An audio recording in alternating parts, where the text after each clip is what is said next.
Isn't it amazing? Have you also ever asked yourself what it truly means to arrive in a place that still moves to the rhythms of its long-gone ancestors, just as I did? Well, we have just arrived in such a place, one that quietly draws our attention to the enduring presence of ancient traditions. Here, the daily life is still shaped by inherited customs, communal rituals, and a deep respect for the land and its history. This is not a place where the past is merely remembered, but a location where it is actively lived. And for those seeking an experience rooted in authenticity and cultural continuity, Vinh Quang offers exactly what we have been searching for, a town where heritage breathes, and where every moment feels like a return to something rare and timeless. So, welcome to the town of Vinh Quang, the administrative heart of the Hoàng Su Phì district here in the western highlands of the Hà Giang province, which is now part of the newly merged province of Tuần Quang. It is also the place of the kilometer marker, 0, of Hoàng Su Phì. This historical mark is much more than just a geographic reference. It is a symbolic gateway into one of Vietnam's most culturally rich and visually stunning highland districts. And located here in this town, a milestone that marks the official starting point of the district's road network and also serving as the common reference for travelers, locals, and logistics alike.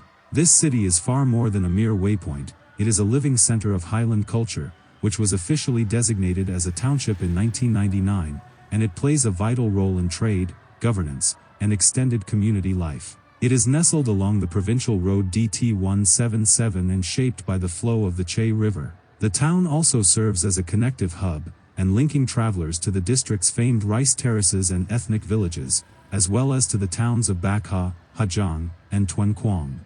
It is also literally next to the Tây Côn Lĩnh, which is the highest mountain here in the Hà Giang province, and reaching an elevation of 2,427 meters above sea level, and located between the Hoàng Su Phì and the Vai Nguyen districts and known as the roof of the northeastern parts of Vietnam. The mountain is also part of a large range of ancient granite, which is estimated to be over 500 million years old, and all of this is making it the largest granite massif in Vietnam's northern part, which is surrounded by dense forests, cool climate, and frequent misty weather. The area is home to rare plant species, including the ancient Shan Tuet tea trees, and is considered sacred by many ethnic communities such as the Red Dao and the others. Trekking routes usually starts from the village of Nam Hong, and passing through remote hamlets and thick forested trails. The climb is challenging due to steep paths and unpredictable weather, but I have been told that it offers a quiet and untouched natural experience rarely seen in other parts of this region.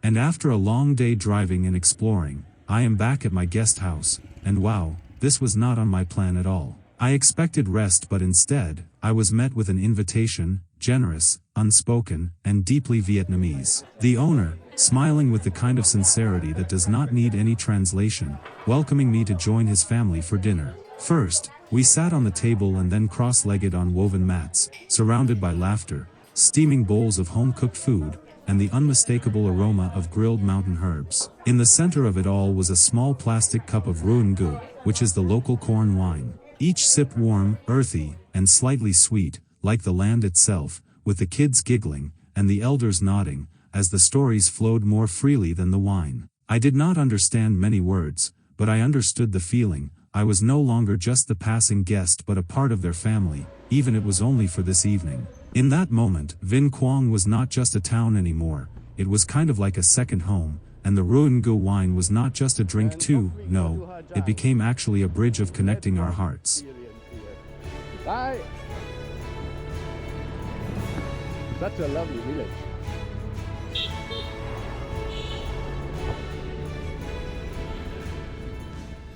Moreover, and besides all this friendliness of the hosting family and the surrounding natural beauty, Hoàng Su Phì market is also held every Sunday in this town, and it is one of the region's oldest and most vibrant ethnic gatherings. Here, communities including the Dao, the Hmong, the Nung, and the Tay converge not only to exchange goods, but to reaffirm their traditions, renew relationships, and also to maintain cultural continuity.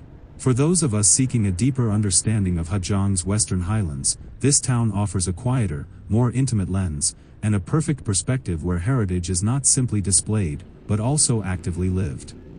And the amazing fact is, this market here was born out of isolation and necessity and is likely dating back to over 200 years, emerging during a time when ethnic communities in the region were largely isolated by rugged terrain and limited infrastructure. I learned that in those days, trade was not just about the economic, but it was about pure survival. And so, the market became a vital space where the Dao, the Hmong, the Nung, the Tay, and the Lachi groups could exchange not only goods, but also news, marriages, alliances, and seasonal rituals. Now it is also interesting to know that the market became a cultural stronghold through turbulent times, as throughout colonial rule, war, and political shifts changed many things here in this mountainous area, but the market endured. It served as a neutral ground, a place where ethnic groups could maintain autonomy and cultural continuity even as external forces reshaped the country. Unlike in any other urban centers that saw a rapid modernization, the Hoàng Su Phi's market remained rooted in tradition, preserving indigenous languages, dress, and even their ancient barter systems. And over the times, it also became a social compass for the highlands. In a region where villages are separated by steep slopes and winding paths, the market became a social compass and a weekly ritual that oriented people not just geographically, but emotionally. It was where elders passed down oral histories, and where the youth found partners, and where seasonal rhythms, like rice planting and harvest, were marked fairly and communally. Today, the market is a living archive and still stretches for a length of over 2 to 3 kilometers along the main road here in Vinh Quang, and echoing its original layout. Locals still wake up at 3 or 4 in the morning hours to prepare their goods, just as their ancestors did. And as we mentioned before, the continuity of this practice makes the market a living archive, not staged for tourism, but sustained by genuine need, survival, and their cultural pride.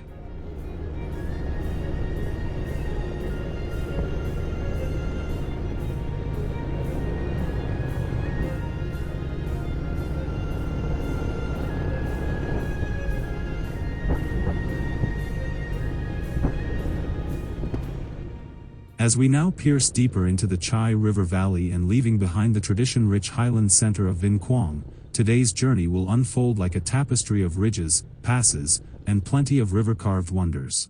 We started out in Vinh Quang, the district capital of Hoàng Su Phì, and head eastwards along the provincial route DT-177, winding toward the serene commune of Ngam Dang Vai. From there, we will continue to Nam Dike and onward to Bon Pheo, where we cross our first mountain saddle, which is locally known as the Chaya Pass, a gateway that lays between valleys that whispers of ancient trade and fierce tribal resilience.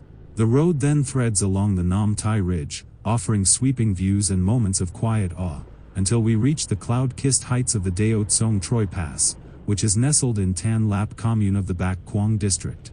There, the descent shall begin as we winding down into the wild and picturesque valley of Song Lo, where the mist dances over riverbanks and the landscape opens into a lush and untamed embrace.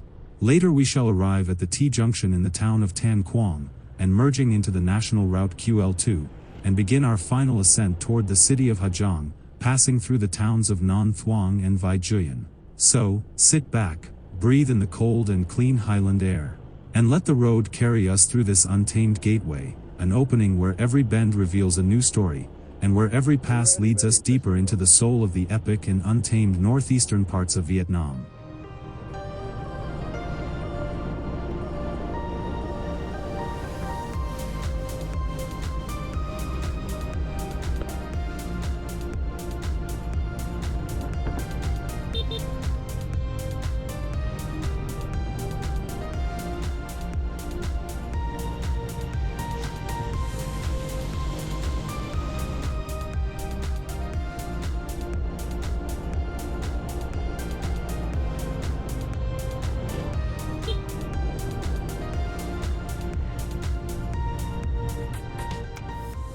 We are now traversing the commune of Nam Dike, where rice terraces touch the sky.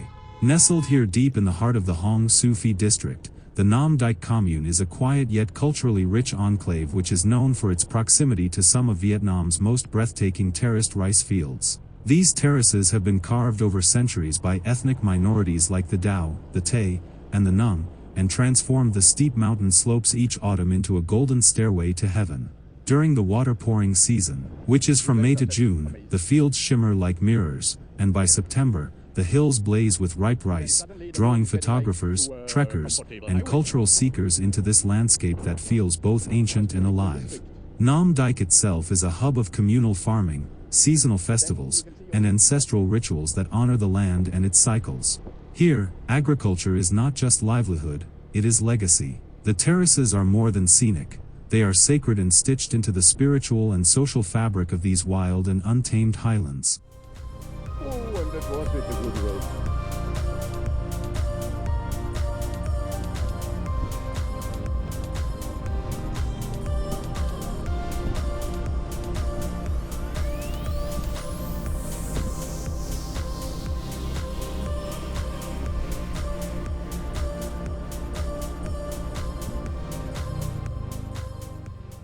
And here is the Nam Dike hamlet, which now forms parts of the larger Nam Dike commune, following the 2020 mergers with the neighboring Bon Peo. The hamlet is surrounded by communes like the Ta Su Chung, the Bon Luoc, and the Nam Thai community, and is known for its proximity to some of the district's most iconic rice terraces. With a population that contributes to the commune's total of over 3,600 residents. Across the 14 thons, or better known to us as hamlets, Nam Dike is home to ethnic minority groups such as the Dao, the Tay, and the Nung, who maintain traditional farming practices and spiritual rituals which are deeply rooted to the land.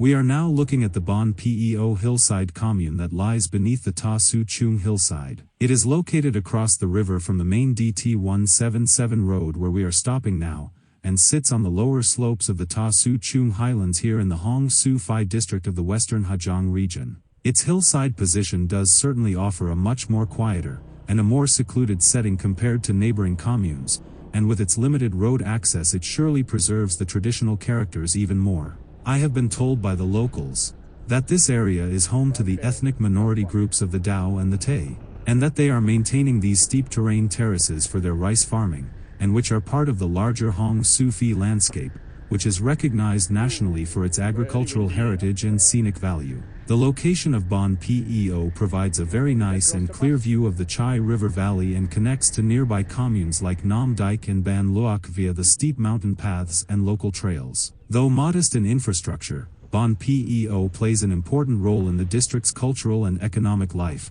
contributing to seasonal rice production and hosting local festivals tied to agricultural cycles. Its hillside farms and stilt houses reflect a way of life shaped by elevation, climate, and the effortless resilience of the community. We just conquered the mountain pass, which is located between Bon Peo and Ta Phin Ho, here in the commune of Nam Thai. And this mountain saddle is locally known as the Chaya Pass.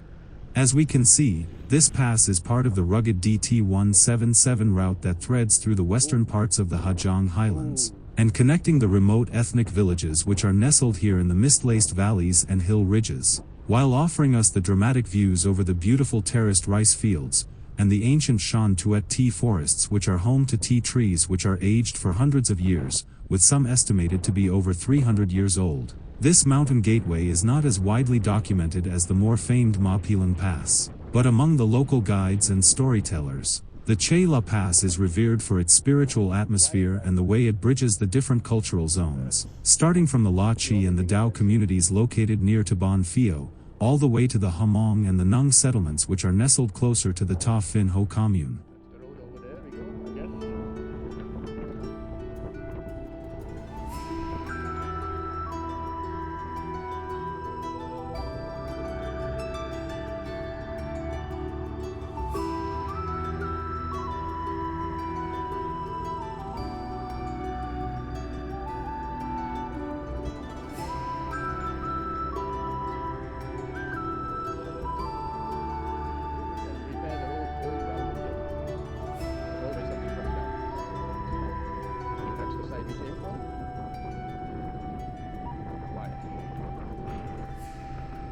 Yes.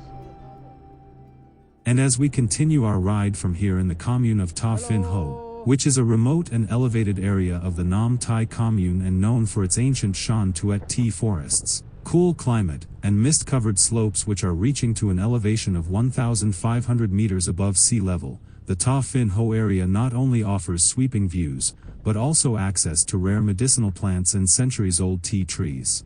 From here, the road climbs again and curves along the Nam Tai Ridge, passing through terraced landscapes and ethnic villages. And eventually we will reach our second mountain saddle of today, the Deo Tsong Troy Pass, which is a high-altitude gateway that straddles the communes of Tan Lap, Nam Tai, and Thong Nguyen and is located around the kilometer 17 marker of the provincial route DT-177. It is said that this pass is one of the most scenic in the region, and offering panoramic views of the Song Lo Valley and surrounding peaks. As we can see by ourselves, the route is partially paved but remains challenging, with sharp bends and steep gradients, which is best navigated by motorbike or small vehicles, and mainly during the dry seasons. Along the way, we will encounter a blend of natural beauty and cultural depth, starting from the Dao and the Hamong homesteads to the thousands of rice terraces and sometimes cloud-covered forests, especially during the early morning hours. I learned that this ridgeline corridor is not just a road, but it is a transition between ecological zones, ethnic communities, and visual worlds, as it marks the threshold between the rugged heart of the Hoàng Su Phì district and the descending valleys of the Bac Quang region.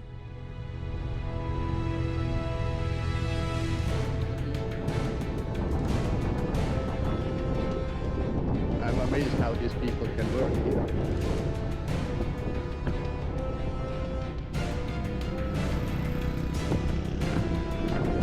Hello!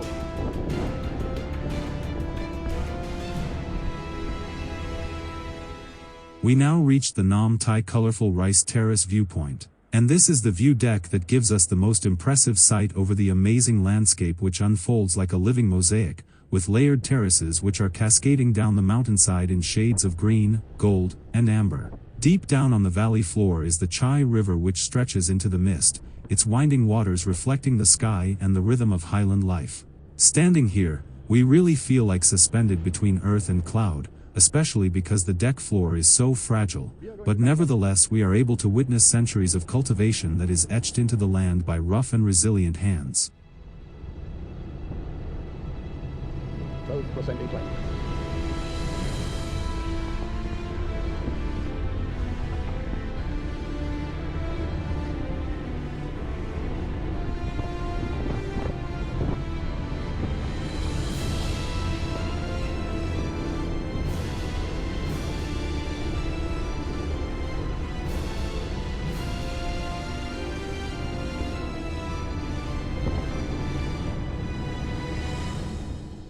We are now entering the mist-laced legend territory of the Deo Tsong Troy Pass. Located prominently here in the Tan Lap commune of the Bac Quang district, which is a lesser-known but spiritually resonant gateway, as its name literally means, the Heaven's Gate Pass. What makes the Deo Tsong Troy Mountain Gate so special is its location and viewpoint. And as we mentioned earlier, it sits at around the marker of kilometer 17 on the DT-177, and near to the junction of Tan Quang, Nam DİCH, and the Thong Nguyen communes. From here, we can gaze over the mighty Song Lo Valley, which is often shrouded in clouds, and which is giving the pass its celestial nickname, although today we are very lucky and can enjoy beautiful weather and amazing views. As for its cultural significance, the area here is home to ancient Shan Tuet tea forests, especially in Tan Lap, where the Dao ethnic community cultivates the tea from trees that are decades to centuries old. These tea groves are not just economic lifelines, but they are also a living archives of endless resilience and generations of old traditions. And if we come on the right day, this pass would offer us a surreal experience, one with floating seas of clouds, crisp mountain air, and a silence that feels almost sacred. Although the scene today is not as dramatic, nevertheless it is crisp and cold, and the route is more than scenic as it leads us through the almost untouched threshold, a gateway between the different worlds of the Hoàng Su Phì region and the Bac Quang district, which are both wonders of the western and central parts of the lesser-known region here in the frontier territory of Hà Giang. We definitely wait for the new bridge to come. Until then, we take this road.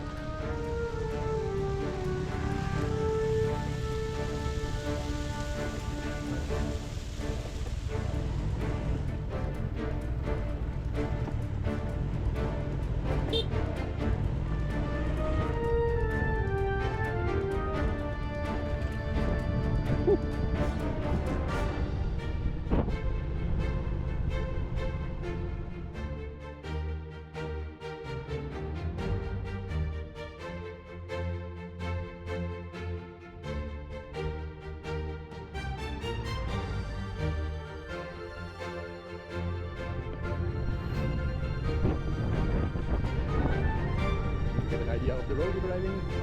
This is how it is.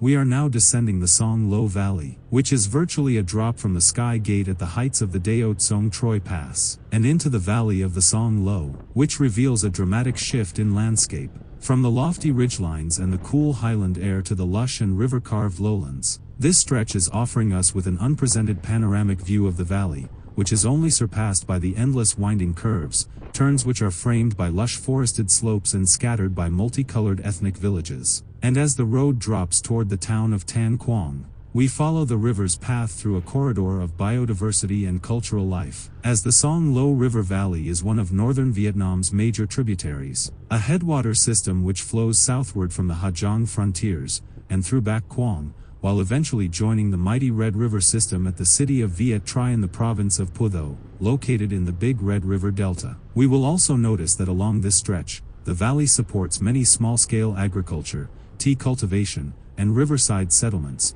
which makes it both a scenic and strategic route toward the provincial capital of Hà Giang.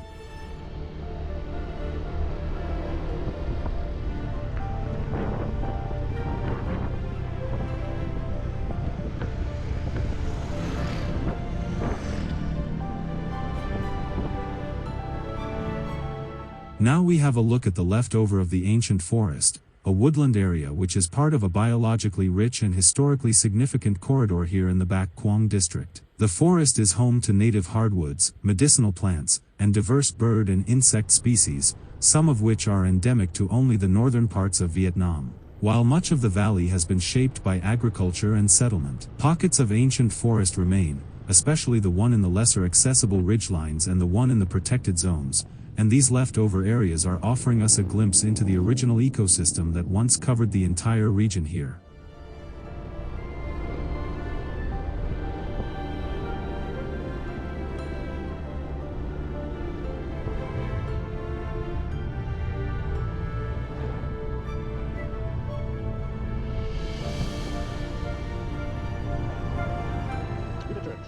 Entering now the city of Tan Quang, a town which sits at the crossroads of the highlands, as it is located at a vital T-junction where the provincial route DT-177 is meeting with the national highway QL2, and that makes it a key gateway between the rugged highlands of the Hoàng Su Phì region and the urban centers of the city of Hà Giang, the Highland Gateway which is nestled to the northwest, and on the opposing side it serves as the corridor towards the pulsating governmental capital of Hanoi, the imperial city which is located in the Red River Delta to the southeast from here. This junction marks also our ending point of our ride on the DT-177 route, on which we traversed eastward through mountainous terrain from Jin Man toward Vinh Quang and onwards to Nam DİCH, and passing through all the ethnic communes and terraced landscapes which we sadly just left behind us. And if you want to experience the thrill of the DT-177, now is the best time. Do not wait, as the road is currently undergoing a major upgrade to improve connectivity and boost the overall economic development across the entire Hoàng Su Phì district in the Bac Quang region. And trust me, it will never again offer the same raw excitement which we felt today. Now, the city of Tan Quang itself is also a growing transport and logistics hub. It is not only supporting trade, passenger movement, but also agricultural exchange and acting as a gateway to the eastern parts of the Hà Giang frontiers, especially the world-famous Hà Giang Loop. So, its location makes it a natural stopover for all of us who are heading into the highland districts of the east and the west of the Hà Giang frontiers, or for the ones who are returning from the frontier area and descending down toward the Red River Delta and into the pulsating mega city of Hanoi.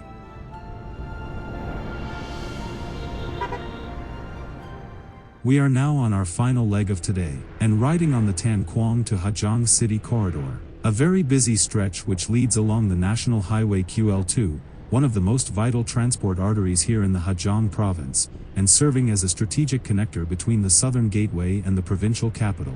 The QL2 runs northward and passing through Vai Juyen, the town of DİCH, and into the city of Hà Giang, where it continues toward Nha Jae and Tan Thuy, where the international border gate with the People's Republic of China is located.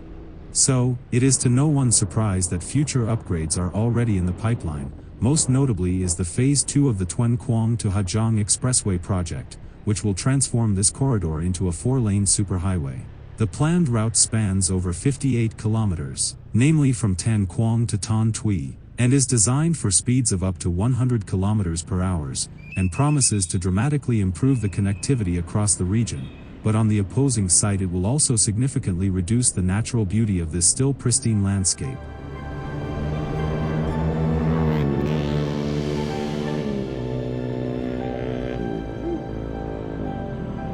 Holy cow. We are now closing in on our final destination for today, the city of Hà Giang. We began our journey early this morning in Vinh Quang, heading eastward along the winding provincial route DT-177, carving our way through the commune of Ngam Dang Vai and Nam DİCH, and onward to Bon Pheo, where we crossed our first mountain gateway, the rugged and scenic Chaya Pass. From there, the road climbed along the Nam Tai Ridge, eventually delivering us to the lofty heights of the Dao Tsong Troy Pass, a dramatic mountain saddle between the Hoàng Su Phì district and the Bac Quang district. As we descended into the Song Lo Valley, the landscape opened into a lush, untamed embrace of terraced hills which gave way to river-fed lowlands and densely forested slopes. At the valley's end, we reached the bustling town of Tan Quang, where we merged onto the National Highway QL2. With the sun dipping low and the highland air thick with anticipation, we are on our final ascent toward Hà Giang City, a frontier capital where mountains meet memory, and where the road becomes the legend. And now, as we near to our guest house for the night, which is tucked within a rising hill town steeped in ancestral breath, we find ourselves in a place where the mountains seem to lean in, listening, and the wind carries stories older than the roads themselves. Here, the journey quiets, motion yields to meaning, and the dust of the day settles into something deeper, a stillness that invites reflection, reverence, and awe. But this is not just a stopover, no, it is a heartbeat in the highlands, a moment to exhale, to feel the weight of the wonders we have crossed, and to let silence speak what words cannot. So, if the pulse of the highlands echoes in your chest too, and if mist-laced roads, whispering valleys, and stories carved into the bones of the earth call to something deep within you, then do not just linger at the edge. Step forward, let your footsteps join ours, let your spirit ride the ridgelines and descend into the heart of what is waiting. Tap that subscribe button, and become part of the unfolding journey,